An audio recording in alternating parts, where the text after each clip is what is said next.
ಕಾಂಗ್ರೆಸ್ನೇ ಇನ್ನೊಂದು ವಿಚಾರ ಅಂತ ಅಂದ್ರೆ ಸಿಎಂ ಬದಲಾವಣೆಯ ವಿಚಾರ. ಬಹುದಿನಗಳಿಂದ ಕೇಳಿಬರ್ತಿರುವಂತದ್ದು ಸಿಎಂ ಬದಲಾವಣೆ ಆಗ್ತಾರಾ ಅಥವಾ ಆಗಲ್ವಾ, ಒಂದು ಕ್ಲಾರಿಟಿ ಅನ್ನೋದು ಕಾಂಗ್ರೆಸ್ನಲ್ಲೂ ಇಲ್ಲ, ಕಾರ್ಯಕರ್ತರು ಇಲ್ಲೂ ಇಲ್ಲ ಕೂಡ.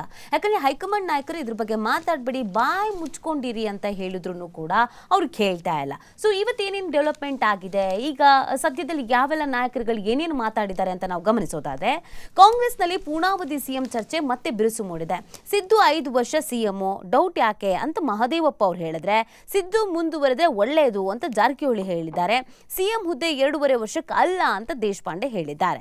ಸೊ ಅಲ್ಲಿಗೆ ಕಾಂಗ್ರೆಸ್ನಲ್ಲಿ ಸಿದ್ದರಾಮಯ್ಯನವರ ಬಣದಲ್ಲಿ ಕಾಣಿಸ್ಕೊಳ್ತಾ ಇದ್ದಂಥ ನಾಯಕರುಗಳು ಅಥವಾ ಲೀಡರ್ಸ್ಗಳು ಏನಿದ್ರು, ಸಿದ್ದರಾಮಯ್ಯನವರ ಆಪ್ತರು ಅಂತ ಕರೆಸ್ಕೊಳ್ತಿದ್ದಂಥ ಆಪ್ತ ಬಣ ಏನಿತ್ತು, ಇವರೆಲ್ಲರೂ ಸಿಎಂ ಬದಲಾವಣೆ ಇಲ್ಲ ಅನ್ನೋದನ್ನ ಪುನಃ ಹೇಳ್ತಾ ಇದ್ದಾರೆ. ಪೂರ್ಣವಾಗಿ ಸಿಎಂఏ ಅಧಿಕಾರದಲ್ಲಿರ್ತಾರೆ. ಮುಂದೆ ವಿಧಾನಸಭೆ ಚುನಾವಣೆ ಬಂದಾಗ ಆಗ್ಲೂ ಕೂಡ ಸಿಎಂ ಸಿದ್ದರಾಮಯ್ಯನವ್ರ ನೇತೃತ್ವದಲ್ಲೇ ಎಲೆಕ್ಷನ್ ಆಗುತ್ತೆ, ಆಗ ಕಾಂಗ್ರೆಸ್ ಅಧಿಕಾರಕ್ಕೆ ಬಂದ್ರು ಅವ್ರನ್ನೇ ಸಿಎಂ ಮಾಡ್ತೀವಿ ಅನ್ನುವಂಥ ಅರ್ಥದಲ್ಲಿ ಮಾತನಾಡ್ತಾ ಇದ್ದಾರೆ. ಸೊ ಹೀಗಿರ್ಬೇಕಾದ್ರೆ ಒಂದಷ್ಟು ಮಂದಿ ಇಲ್ಲ ಸಿಎಂ ಬದಲಾವಣೆ ಆಗುತ್ತೆ ಅನ್ನುವಂಥ ವಿಚಾರವನ್ನು ಹೇಳ್ತಾ ಇದ್ದಾರೆ. ನೋಡ್ಬೇಕು ಏನೇನಾಗುತ್ತೆ ಅಂತ.